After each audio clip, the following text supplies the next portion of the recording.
जय हिंद साथियों, स्वागत है आपका अपने YouTube चैनल स्टडी विथ उदय में। तो दोस्तों, आज इस वीडियो में हम अध्ययन करेंगे इंटरनेट का शिक्षा में महत्व।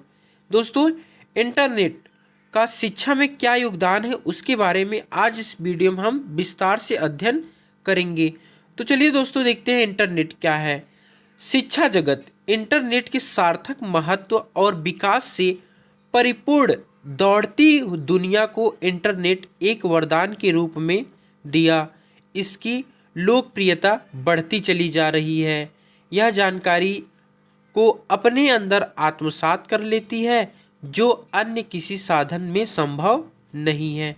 दोस्तों, कहने का मतलब है कि शिक्षा जगत इंटरनेट के सार्थक महत्व और विकास से परिपूर्ण दौड़ती दुनिया को इंटरनेट एक वरदान के रूप में प्राप्त हुआ है। दोस्तों, किसी भी सूचना माध्यम की भांति इंटरनेट पर प्राप्त जानकारी को भी सूचीबद्ध किया गया है। दोस्तों, यदि आप जैसे कोई भी सूचना होता है, आप उसको इंटरनेट पे डालते हैं, सर्च करते हैं, तो आपको उसके बारे में डिटेल से इंटरनेट आपको प्रोवाइड करता है सूचीबद्ध तरीके से। यह अनुमानित किया गया है कि अगर इसके इंडेक्स के पन्नों को प्रतिदिन 100 की दर से पढ़ा जाए तो पूरी दुनिया पढ़ने में करीब 4 वर्ष लग जाएंगे। दोस्तों, यह माना गया कि इंटरनेट के जितने भी पेज हैं, यदि प्रतिदिन 100 भी पेज यदि आप पढ़ रहे हैं, तो यदि आपको पूरी दुनिया को पढ़ना पड़े तो आपको 4 वर्ष कंप्लीट करना पड़ेगा। नवंबर 1996 ईस्वी में विश्व भर में इंटरनेट सेवा उपयोगकर्ताओं की संख्या जहां 2 करोड़ 20 लाख थी, वहीं अक्टूबर 1998 में यह संख्या बढ़कर 4 से 6 करोड़ के हो गई।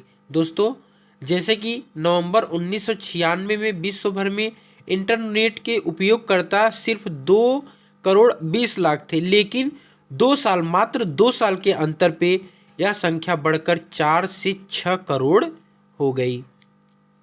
हाल ही में किए गए सर्वेक्षण के आधार पर यह संकेत मिला है कि इस शक्तिशाली सूचना स्रोत के प्रयोगकर्ताओं की संख्या में हर वर्ष 54% की वृद्धि हो रही। दोस्तों, नए सर्वे के अनुसार यह ज्ञात हुआ है कि प्रति वर्ष 54% लोग इंटरनेट पर जुड़ रहे हैं। इंटरनेट सेवा की महत्वपूर्ण शैक्षिक विशेषताएं निम्नलिखित हैं। तो दोस्तों, पहला है शोध। शोध क्या होता है? दोस्तों, इंटरनेट प्रत्येक वस्तु एवं क्षेत्र से जुड़ी हुई है। लक्ष्य प्राप्ति के लिए इंटरनेट पर कहीं से भी शुरुआत की जा सकती है, क्योंकि इंटरनेट सामाजिक, आर्थिक, राजनैतिक, संगीत, कृषि, गृह विज्ञान आदि सभी से जुड़ी जानकारी सुलभ कराता है। उपयोगकर्ताओं को इसकी इतनी ज़्यादा जानकारी प्राप्त होगी, वह उतना ही तीव्रता के साथ अपने आविष्कार के बारे में ज्ञान प्राप्त कर सकता है। दोस्तों, यदि कोई उपयोगकर्ता जितनी ज़्यादा जानकारी प्राप्त करेगा, उतनी ही उसकी तीव्रता उसके आविष्कार में बढ़ेगी।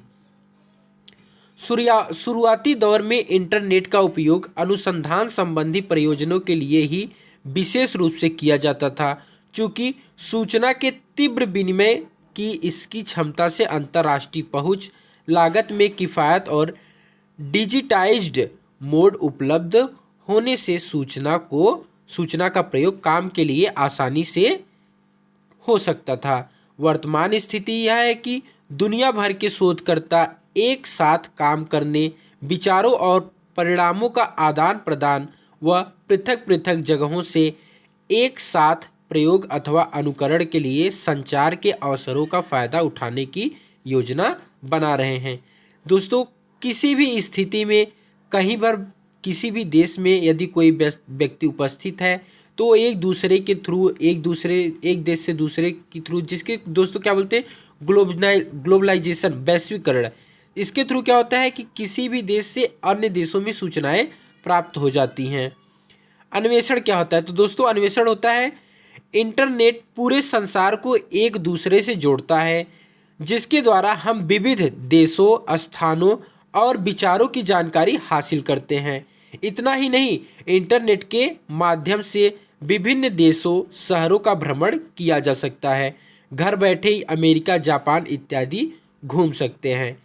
यूरोप का म्यूजियम देख सकते हैं, चांद तारों की यात्रा कर सकते हैं इत्यादि। पहले कहा जाता था जहाँ न पहुँचे रवि वहाँ पहुँचे कवि। आज इंटरनेट ने कवियों को भी बहुत पीछे छोड़ दिया। यह तीव्रगामी सेवा है जो क्षण भर में अपना क्रिया संपादन करता है। यह लोगों के मन में उठी जिज्ञासा शांत करता है। ज्ञान में वृद्धि क्या होती है? तो दोस्तों इंटरनेट के द्वारा ज्ञान में भी वृद्धि होती है। तो इंटरनेट के माध्यम से मानव के ज्ञान में तीव्रता से वृद्धि होती है। इंटरनेट पर एक सवाल का जवाब खोजने के सिलसिले में कई दूसरे का भी ज्ञान प्राप्त हो जाता है, जो अचानक ही खोज के दौरान जाहिर होते हैं। दोस्तों आप इंटरनेट पे किसी भी चीज़ को 2 से 4 वर्ड टाइप करते हैं गूगल पे, उससे रिलेटेड कई भी चीज़ें आ जाती हैं। 2-3 लेटर ही बस टाइप करेंगे तो उससे जुड़ी हुई जो जो चीज़ें गूगल पे सर्च किया गया रहता है सब आपको दिखाई देने लगता है। तो इंटरनेट की भाषा में इसे सीरेंडिटी आकस्मिक लाभवृत्ति कहा जाता है। इसका मतलब दोस्तों कम समय में आप अधिक मुनाफा कर रहे हैं। शिक्षण अधिगम प्रक्रिया में इंटरनेट एवं ईमेल का प्रयोग वर्तमान समय में सूचना एवं तकनीकी के विकास से शिक्षा व्यवस्था में क्रांतिकारी परिवर्तन आए हैं, जिनमें परिणाम स्वरूप छात्रों के मानसिक एवं बौद्धिक विकास की प्रक्रिया में तीव्रता आई है। ज्ञान के भंडार का आदान प्रदान करने के लिए इंटरनेट एवं ईमेल का उदय होना शिक्षण अधिगम प्रक्रिया के लिए महत्वपूर्ण वरदान सिद्ध हुआ है। शिक्षण अधिगम में इंटरनेट एवं ईमेल के प्रयोग को निम्नलिखित बिंदुओं के माध्यम से स्पष्ट किया जा सकता है, जिसमें दोस्तों पहला है कि इंटरनेट के माध्यम से नवीन शोध कार्यों के परिणाम का ज्ञान प्राप्त करने उनका प्रयोग शिक्षण अधिगम सामग्री में प्राप्त किया जा सकता है। कहने का मतलब है दोस्तों कि इंटरनेट के द्वारा जो नवीन शोध किए जा रहे हैं, रिसर्च किए जा रहे हैं, उसके जो परिणाम है, रिजल्ट है, उसका ज्ञान प्राप्त करके उसका प्रयोग आप शिक्षण अधिगम सामग्री में कर सकते हैं। शिक्षण अधिगम प्रक्रिया को प्रभावी बनाने के लिए इंटरनेट के माध्यम से विश्व स्तरीय आंकड़ों को प्राप्त किया जा सकता है, जो कि शिक्षण अधिगम प्रक्रिया को प्रभावी बनाने के लिए आवश्यक होते हैं। जैसे कि दोस्तों क्या है, एक आप जैसे कि अभी रूस और यूक्रेन का वार चल रहा है, युद्ध चल रहा है, तो आप अपने घर पे इंटरनेट के माध्यम से आप देख सकते हैं कि वहाँ पे क्या घटनाएं हो रही हैं, जेलेंस्की क्या फैसला ले रहे हैं, पुतिन क्या धमकी दे रहे हैं, क्या चीज़ें कर रहे हैं, आप जान सकते हैं उसके बारे में। इंटरनेट के माध्यम से नवीन शैक्षिक तकनीकी का ज्ञान करके उसको छात्रों के शिक्षण में प्रयोग किया जा सकता है, जिससे अधिगम में स्थायित्व आता है। इंटरनेट के माध्यम से विश्व के किसी भी शिक्षा शास्त्री एवं विद्वान से बात करके अधिगम संबंधी समस्या का समाधान प्राप्त किया जा सकता है। जैसे दोस्तों कई लोग यूट्यूब पे पढ़ाते हैं और अपना ऐप्स भी बनाए हैं, और ऐप्स पर जब उनके आप कोर्स को परचेज करते हैं तो आप उनसे हूबहू वर्चुअल तरीके से, आभासी तरीके से आप उनसे बात कर सकते हैं, अपनी समस्या को कह सकते हैं और अपना निदान पा सकते हैं। किसी भी साहित्यिक सामग्री एवं शिक्षण विधि के साहित्य को इंटरनेट पर वेबसाइटों के माध्यम से प्राप्त किया जा सकता है। जैसे दोस्तों आप यदि पढ़ने वाले हैं तो आप किसी भी पढ़ने वाला टॉपिक डालते हैं तो आपको सब पढ़ने वाला रिलेटेड चीज़ें उससे मिल जाती हैं। कोई इंटरटेनमेंट की चीज़ें ढूंढते हैं, कोई जैसे कि CID टाइप का हो गया, कोई बायोग्राफी हो गया, कोई डाइवर्सिटी जैसे होता है, उसके बारे में आप किसी भी चीज़ को आप इंटरनेट पर डालते हैं तो आपको उसी फील्ड में ढेर सारे आपको परिणाम मिल जाते हैं। इंटरनेट के माध्यम से प्रत्यक्ष रूप से बात करके शिक्षण अधिगम प्रक्रिया को प्रभावी एवं सार्थक बनाया जा सकता है। तो दोस्तों आज इस वीडियो में हम इंटरनेट का